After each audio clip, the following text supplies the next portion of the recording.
They say that when one door closes, another opens. But what happens when all the doors are closed? That's exactly the situation in Myanmar right now. For over 2 years, the country has been stuck between the devil and the deep blue sea. On one side is a military regime that has no qualms about killing its own people. And on the other is an economic blockade by neighboring countries. All this for one reason, to keep refugees out. So how is Myanmar surviving? What are they eating? Where is the food coming from? We'll try to answer these questions tonight. This is your host and you're watching this channel. It's been more than 700 days since the military coup in Myanmar. The streets of major cities like Yangon, Mandalay, and Sagaing are still littered with the bodies of protesters. Those who survive have fled to neighboring countries like Thailand, India, and Malaysia. By some estimates, more than 340,000 people have left Myanmar. There are also reports of a growing number of stateless people, those without documentation, without access to healthcare and education. In this time of crisis, the Association of Southeast Asian Nations, or ASEAN, has offered to mediate. In February 2022, it struck a 5-point consensus with the military junta. It called for an end to the violence, a peaceful dialogue among all parties concerned, mediation by ASEAN and humanitarian assistance, but nothing changed on the ground. So, in April, the United Nations Security Council passed a resolution calling for restraint, but that too failed because of Russia's veto. What we're essentially looking at here is a classic case of international politics. Countries don't want to meddle in the affairs of Myanmar. They've given enough chances to the military junta to shape up, but so far there's been no change. So what options do the people of Myanmar have now? One is to overthrow the regime, but where is the army going to go? Another is to wait and hope for the best. But how long can they survive? And that's the question we're trying to answer tonight.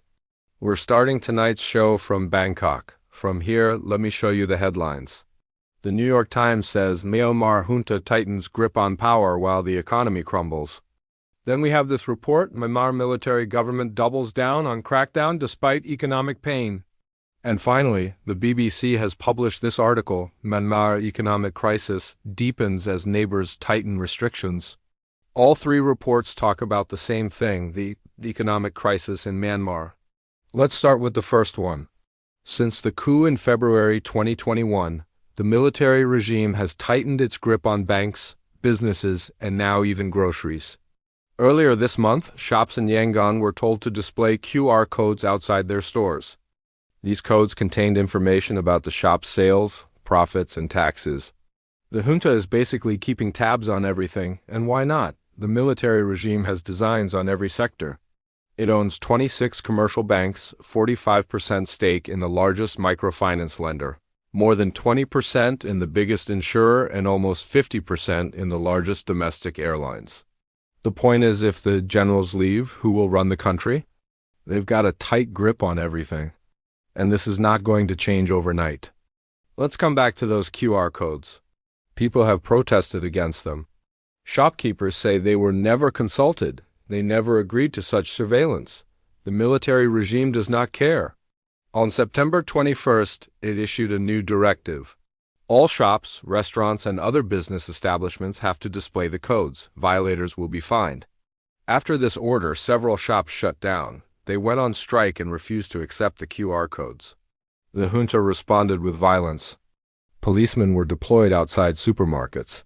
Here's what one resident told the media, quote unquote, "We re-scared to go out because we re-worried that our children will be arrested or killed. Now we have to think twice before we go shopping." And this is not an isolated incident. This is happening across the country. In the city of Maniwa, soldiers entered a market, beat up the vendors, and destroyed their goods. Same thing happened in Pakaku. Soldiers entered a market, beat up the people, and set fire to 2 motorcycles. You know what else they did? They confiscated SIM cards. They destroyed phones and even detained people. The charges, spreading fake news and anti-military propaganda. And this is just one part of the story, the part that we can see. What about the rest? The military regime has sealed the borders. That's option no 2. As neighboring countries tighten the noose, the junta is sealing its borders, both on land and at sea. Trucks carrying goods from Thailand have been stranded at the border points. India has stopped issuing visas to Myanmarese truckers. Malaysia has also shut its borders to undocumented migrants. So what's left for the people of Myanmar? The military regime has imposed a blanket ban on all forms of dissent. It does not matter whether you're protesting on the streets or online. If you're caught, you will be charged under the Unlawful Associations Act or the Electronic Transactions Law. There are also reports of enforced disappearances. The junta is picking up activists and their families. They're not sure where these people are being taken or what's happening to them. And the worst part, the international community is watching it all unfold. They have condemned the violence, but none have taken concrete action. Some countries have imposed sanctions, but they're not enough.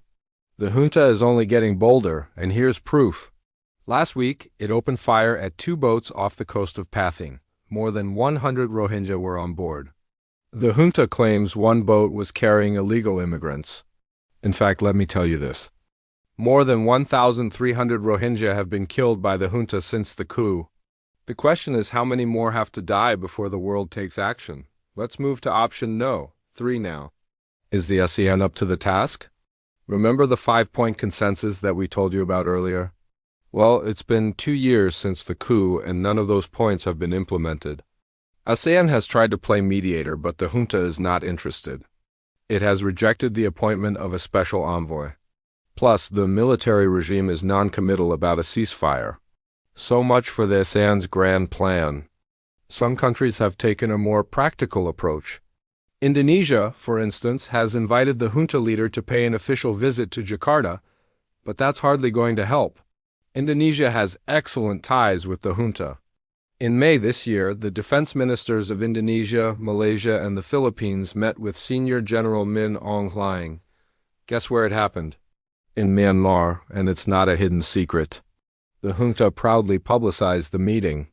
Here's what one of the ministers said afterward, quote, "We had a good exchange of views on how we can work together in promoting peace and stability in our region," quote and unquote. So you see the problem here.